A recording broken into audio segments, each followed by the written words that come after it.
listener production. Hello and welcome to the Weekend Briefing. I'm Antoinette. So, imagine growing up in Western Sydney with a single mum, you're one of 11 children, you're black, secretly queer, yet you dream of being a music and film star. What are the chances of that little boy achieving all of those dreams? Pretty slim, I reckon, is a pretty fair thing to say. Yet that is Keiynan Lonsdale's story and his dream, which later became his career trajectory. From the small screen with shows like ABC's Dance Academy to the big screen with Love, Simon, he's ticking off that bucket list. But there have been hurdles and some serious pitfalls to fame, which is what we're going to dig into today in this refreshingly honest chat. Later in the show, producer extraordinaire Helen Smith joins me for the weekend list, and that is where we recommend what to watch and see and do and eat and listen to and everything in between. But first, here's my chat with Keiynan Lonsdale.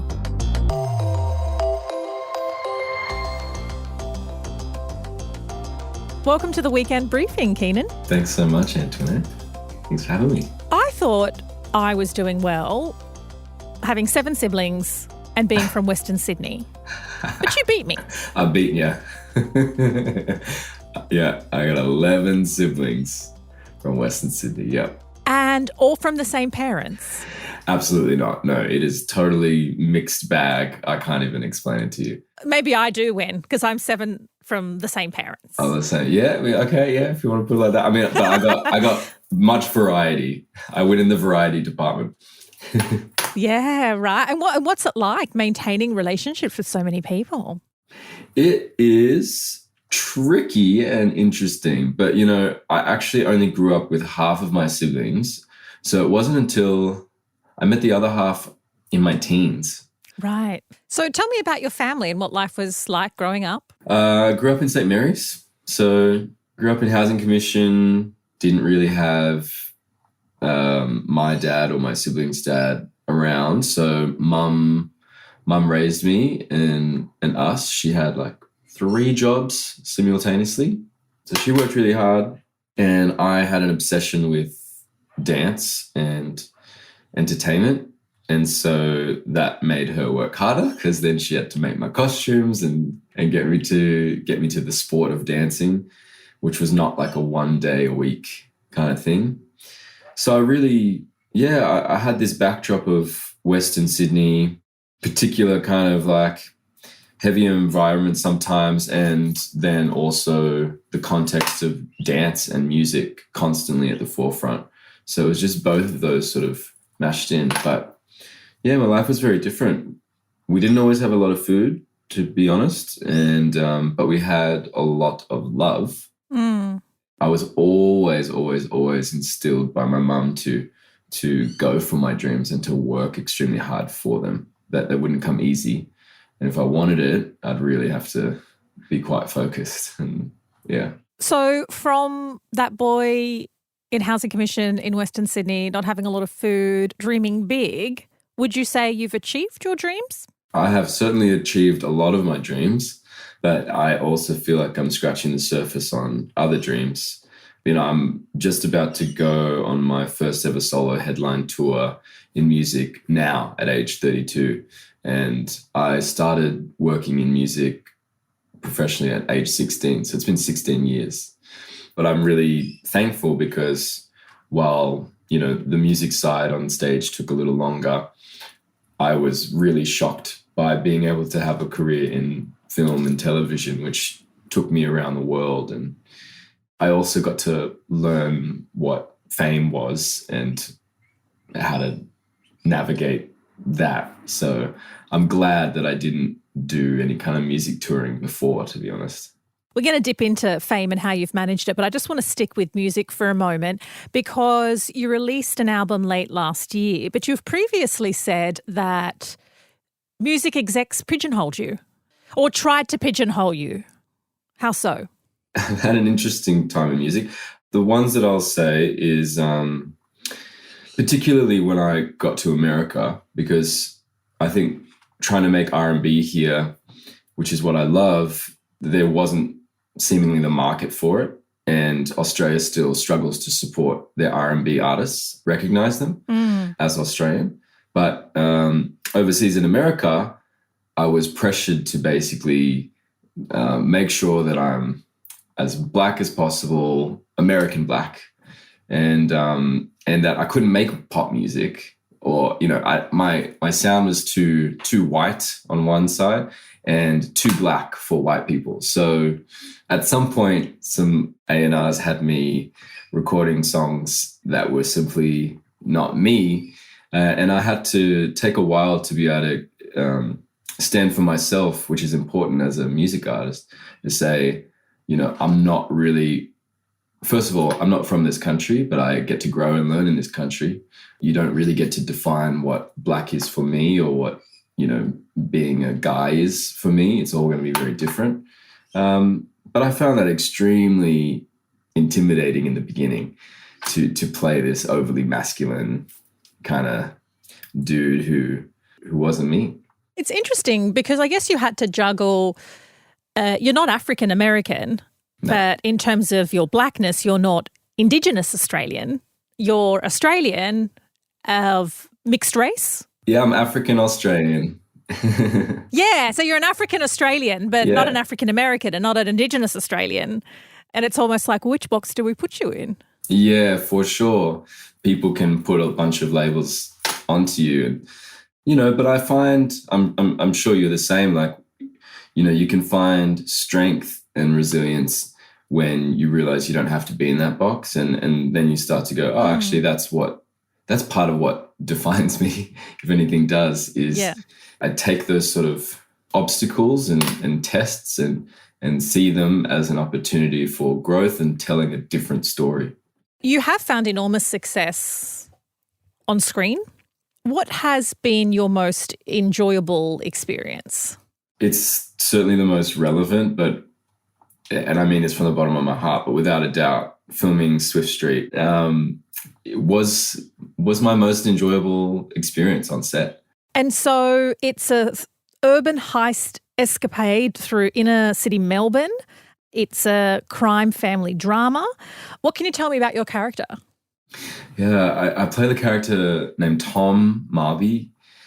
I've never played anyone like him before. He's a boxer, so I had to learn how to get comfortable fighting, and I loved that training. He's also homeless when we meet him. He's just come out of jail. So his main motivation, aside from survival for himself, is to help somehow make enough money to provide a real chance at a better life for his younger brother. He's just doing what he can.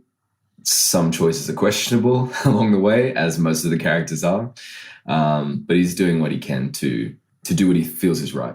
Another project which is quite important and a bit of a seminal moment in teen romance was Love, Simon, the feature film Love, Simon. It's about the closeted gay teenage boy who's forced to balance his friends and family, and there's a blackmailer threatened to out him. Looking back at it now, do you see how significant that was in terms of representation of queer relationships in a mainstream film? Or did you feel it at the time, perhaps? 1,000%. I mean, it was an absolute disruptor in mainstream media. The timing of the film with where we were at culturally, I don't know, it was some kind of magic. And I remember when I first saw the first cut, the final cut of the film, we did a small screening. I remember just watching and realizing like that this was going to change the world in a way. And it absolutely did, which I think was definitely their intention, but you never know how it's all going to come together. And I just thought this is kind of like the perfect movie. It has touches of so many elements that we love to see in film, and the effect and the impact was just out of this world. Like, I will never be able to explain the amount of love that I witnessed in people and their words that they shared with me of all ages and genders and from all races, and whether online and in person. And it also changed my life at the same time. So I really understood. And I think in terms of representation in the entertainment industry, we have really gone leaps and bounds ahead. It's been an enormous shift, and of course, while that's not necessarily happening everywhere, those vibrations they're moving, and there's no doubt about that. You said it changed your life. How? I myself was still very much in the closet while I was even filming the movie. So, I remember I had started to see, more guys and girls online being more comfortable with their, sexuality and just living their life, whether they were artists or not. And I thought, oh, that's really cool. Like, younger people are really out there just chilling, and I'm stressing so hard about this. And then I was on the set, and we were doing this movie about, coming out and about acceptance. And my director had his husband and their child together on the set, and I'm just looking around and I'm like, I'm safe. The only person holding me back now is me. Like, I'm actually safe. I can tell a different story.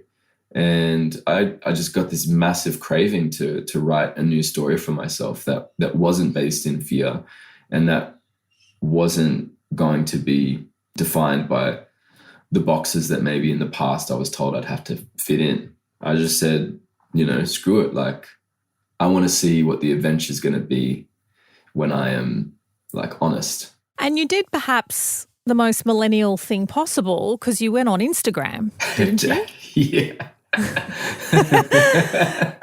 It's like, I'm going to share my story with the world on Instagram. And I believe you said, I like girls and I like guys. Yeah. There were family members and friends and stuff that I hadn't told. And I was like, I had been starting to do it and tell them, but it was like such a full-on conversation all the time to have with people. And I'm like, I actually don't have the energy.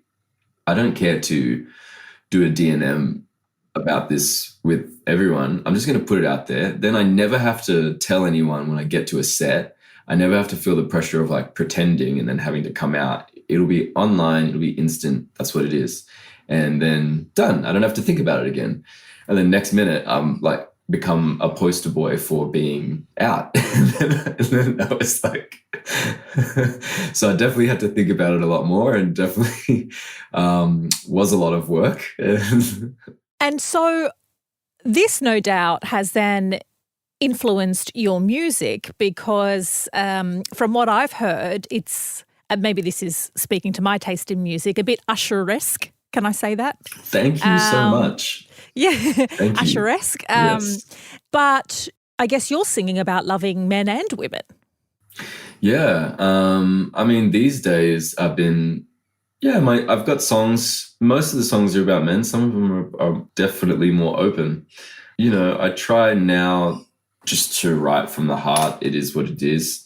Definitely when I came out, my first album was, I will say, that's the Pride album. It is all just like, it is just straight up that. And then the next music I started creating after that was more just influence from what I grew up with, and good R&B, good pop. And I thought, gosh, I would have loved to grow up listening and knowing that, like, some of these, like, romantic, cool love songs, like, maybe could be about me, or maybe they're, just, and still be seen as, like, cool and dope and, like, just a good vibe, and everyone can relate them. And, doesn't matter if you're gay or straight. It's just like, love songs. Yeah, great music. Yeah. It took me a while to get to that space, and I'm so happy to be there now.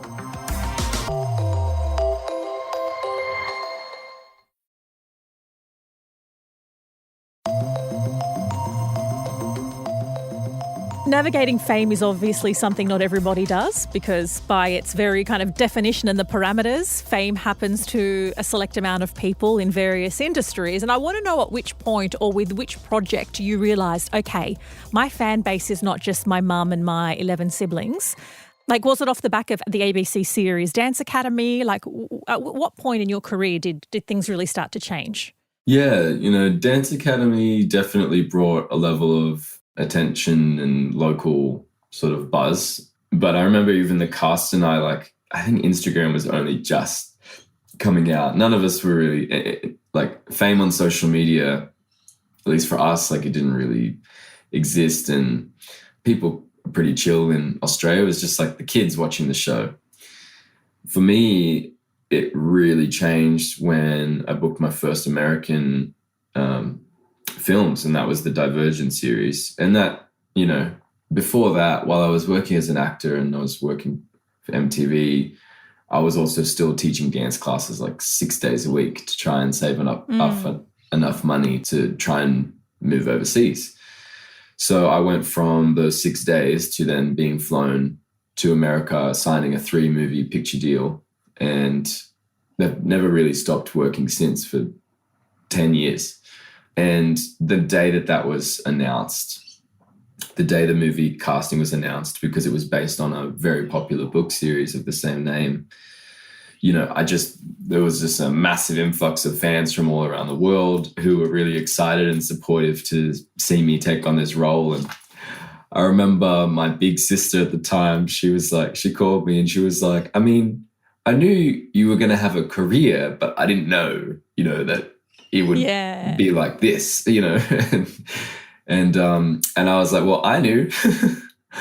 Like, I didn't know, to be honest, I didn't know that I'd ever be cast in movies and TV shows. Like, that was not something that I really planned for. I didn't even know that I was an actor. It's just that other people told me that I was, because I was always making up characters. And, if they're like, try and audition for this, I'm like, oh, okay, yeah, all right, So I loved storytelling, probably because of dance and music. And then, it just skyrocketed. And, America and fame, they really do a nice dance together. So I think, I can just imagine. It's like it's a long way away from the boy from St. Mary's in Housing Commission. I guess it could go two ways, and I'm going to be frank here. It could go, well, I remember because I'm, you're the male equivalent of Jenny from the block. Hey. So I will always remember my humble beginnings, or you get so swept up in it. Like, I reckon my ego would be out of control. My ego did go out of control, not in the beginning, but after a few years. To be honest, after Love, Simon, because and after coming out, so probably halfway through, so maybe 5-6 years into working over there, I don't know, the fame again went to another level. The media attention went to another level, and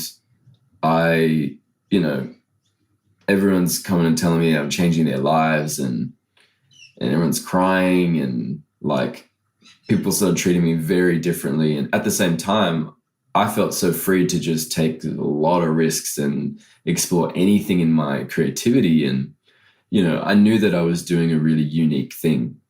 America really supports giant egos and big fame. They make money off of it. So people were happy for me to be like that, and they celebrate it. And I think there was a point where I was like, something's not clicking for me. Something doesn't feel real. This is amazing. This is, I love all these opportunities, but I actually don't know how to navigate them in a way that makes my spirit feel good and confident. And I realized that I had invested so much of my life into my career, but I'd been away from home for so long. And I had a lot of demons to wrestle with. I didn't know my dad. I didn't know half my family. I came out of the closet and then became very famous as a poster boy who really didn't even have a lot of gay friends. So I just was famous, but I'm I don't know what my actual life is. And that was something I really started to work on. And that was sucky, because going, choosing to sort of come off that high, which was a big relief in a way, was very difficult and tough. And you choose to just start digging your hands into the mud of your own life and wrestle with, why did I want to be famous as a kid? And everything was about survival. And I just wanted to get my mum a house and I wanted to eat. And so suddenly things were very different. And to be honest, at the time in America, no one had any idea I was from St. Mary's. They didn't know I struggled growing up with, finances and food. And to be honest, I wanted people to know. I wanted people to know who I was truly, where I came from, because that's how you can also help inspire. And I needed to know for myself and to never forget so that I can survive in this industry and also thrive for a long time. So if you were to give any tips, so let's just say I'm going to be massively famous one day, but I want to keep my ego in check. What did you learn from your journey? What grounded you, or what helped you find a medium where you can be an artistic superstar but still feel good on the inside? Definitely, I will say therapy, for sure, helps a lot, but you still need to navigate real life relationships with the people that you're not paying. Having a team that is honest with you, having people that can make fun of you, but they're not actually bullying you, because there can be a lot of strange energy around fame as well, and people that get attached to it on the outside. Just knowing that you, just the same as everybody else, has a bunch of junk to work through, and that's part of the human condition. So while we get to inhabit this higher self or alter ego version who can go all the way in their artistry, and I view that part of myself as that is amazing. I am amazing. I worked very hard to be amazing. Yeah. But on the other hand, I'm pretty terrible and shocking at a lot of things that most people are very good at. I have the other side of me that is very shy. Sometimes I find it hard to communicate. I've got unhealthy habits that, again, it seems that people don't struggle with in the same way. And I'm not always a great guy, as well. And so I had to go what is it to be a great guy? Not a great famous person, but what is it just to be a great guy? Are you comfortable to share what some of those unhealthy habits are? I think I had a lot of procrastination. I had I was always eating junk food, like Macca's, 4 times a week. Being so self-consumed in my career and my goals did put a lot of blind spots on me and how I registered other people. Maybe that was also about survival as well and putting on some blinders from childhood. There is something I must say in your defence. When you come from such a large family, there is a certain survival of the fittest mentality to be seen and to be heard. And that can sometimes make you a little bit selfish. Well, that's sort of, what I have experienced. I think it can happen. But I'll also say I am my biggest champion, but I've also been my biggest bully. And so I think that is something that, a lot of people deal with. So it's just understanding the balance of it all, that we are these sort of conflicted yet beautiful projects. And I try to sort of treat myself in life like that. Yeah, I love that. Beautiful and conflicted, work in progress. Exactly. Actor and musician Keiynan Lonsdale, who's also, as we determined, a bigger Westie than me. You can check him out in Swift Street on SBS. It's a thrilling urban heist escapade through inner city Melbourne. It's a wildly entertaining new crime family drama. It's airing on SBS Now, and you can also stream all 8 of the 30-minute episodes online. Okay, your favourite time of the weekend. It's the weekend list, and my favourite chat is always with Helen Smith. Helen, what are you eating? What are you watching? What are you doing? I want it all. Okay, so my first recommendation is a movie I watched the other night. I just found it on Netflix. It's just come out. It's called Unfrosted, and it's about the battle of 2 cereal companies on the race to make Pop-Tarts. Right. It is very lowbrow. Okay. Is it a documentary or drama? No, it's a movie. It's got Melissa McCarthy. Oh, I love her. Yeah, who else? Oh, the main guy is, what's his name? He's in Seinfeld. That guy. Not Jerry Seinfeld. Yeah, I think it is. The main guy from Seinfeld? That guy from Seinfeld? I didn't watch that show, okay? Oh, my God. Okay, so he's the main guy. That is so 20-something of you, that guy from Seinfeld. Okay. Anyway, he's the main guy. It's really fun. It's silly. It's the costumes in it and the set design as well. The colours, the way they've done it, it's just really, it's yummy. Like it feels like the cereals. Like I love that. Yummy. Yeah. Okay. It's a good vibe. I need a bit more deliciousness in my life. But I loved it. Okay, well, I have something delicious to share as well, but it is actual food and not an iconic American comedian that Helen doesn't know the name of. So I'm doing morning cooking, and by morning I don't mean early in the day. I mean like I'm mourning and missing my Nonna. She died over a decade ago. She's not my biological grandmother, but she's closer to me than any grandparents of mine were. She lived over the road and she became like family, and she taught me to make Southern Italian food. And lately I've been really missing her. So I've been making this meatballs and eggplant dish of hers just because it brings her back into my life and into my kitchen. So she makes veal and pork meatballs. You know, you add garlic and parsley, breadcrumbs, onions, and you slow cook them in passata. But then you cut eggplant in very, very thin slices and you let them dry out overnight. So you strain them so it dries out. And then you pan fry and salt the bejesus out of them. They've got to be super salty and super crunchy. Then once you boil the spaghetti, you add the meatballs and the sauce and you mix through the fried eggplant to serve and drizzle it with some chili flakes and parmesan. I'm so hungry, Antoinette. Why are you telling me this? The most delicious hearty meal, especially as the weather gets cooler. So that's my morning cooking. Yum. That sounds amazing. Ugh. Anyway, I'm distracted now. I'm going to make some and bring it next week. Please, yes. please do. Yeah, I will share. All right. My next one is food, but not that complex. Okay. Mine is nothing like that. Okay. Mine is a fake kind of sushi bowl. Mm-hmm. It's just rice, a can of tuna and avo and Kewpie mayo, of course, all smooshed together. Mm-hmm. And then, you know those like seaweed snack pack things you get? You just open it and put it in there. No, I don't do that.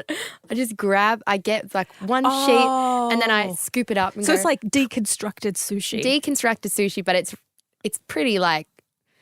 I like that though. Yeah. It's nice. It's a good snack it's not a snack, it's like a meal Yeah. that fills you up. Pretty healthy, but the amount of Kewpies I put definitely. I don't know what a Kewpie is. Kewpie mayo. I don't know what that is. How do you know? Sorry, Okay. you didn't know who Jerry Seinfeld was. Okay. Okay, I do know who he is. I just forgot his name. Kewpie mayo is this Japanese mayo that they put in sushi, and it's the best mayo in the world. Okay. Anyway. Kewpie mayo for the win. Okay, I will try Kewpie mayo. My final recommendation is literally any movie soundtrack by Lin-Manuel Miranda. He's the genius behind Hamilton and the kids' movies. Actually, not kids' movies. I'm going to say family movies because I love them both so much. Vivo and Encanto. He makes me think I can speak Spanish. Like the music is so good and I'm singing along and like shaking my hips. They're so upbeat and catchy. And the Hamilton soundtrack is just this huge emotional journey. So all of those three soundtracks are on repeat at home and in the car. And they're just instant mood lifters, no matter what I'm feeling. Even though I know the music from Hamilton glosses over not so upbeat stuff in American history like slavery, if you can overlook that and just enjoy the raps and the journey, or if you find that too problematic and simplistic, then Vivo, I recommend. Have you listened to the Vivo soundtrack? I haven't. I don't think I even know what Vivo is. Well, I think you need to watch Vivo. Okay. Oh, you don't even need to watch Vivo. Just listen to the soundtrack. I do, and I like that you called it family movies because I have no children, and I love those movies. I was like, thank God they're not kids' movies. They're so good. He's just such a genius. So, yes, anything Lin-Manuel Miranda touches is musical gold. So that is my final recommendation. Thanks, Helen. I found out what Kewpie mayo is. You found out that Jerry Seinfeld is in that movie, so we're all learning something. I too hope you learnt something and are going to take on some of these recommendations. But that is it for this week. Thank you so much for being with us and tuning in. It's always a pleasure. If you want more of the Weekend Briefing, you can find us on the Listener app. You can download the Listener app in the App Store. You can follow us there. Otherwise, you can follow or subscribe wherever you get your podcasts from. And why not give us a rating and review for this fabulous interview with Keiynan, or give us a rating and review about the wonderful dishes that we both recommended. Or if you're super, super generous and after you've eaten those bolognese with eggplant or eaten the deconstructed sushi, go back and rate and review every episode. That's it from me. I will catch you next week.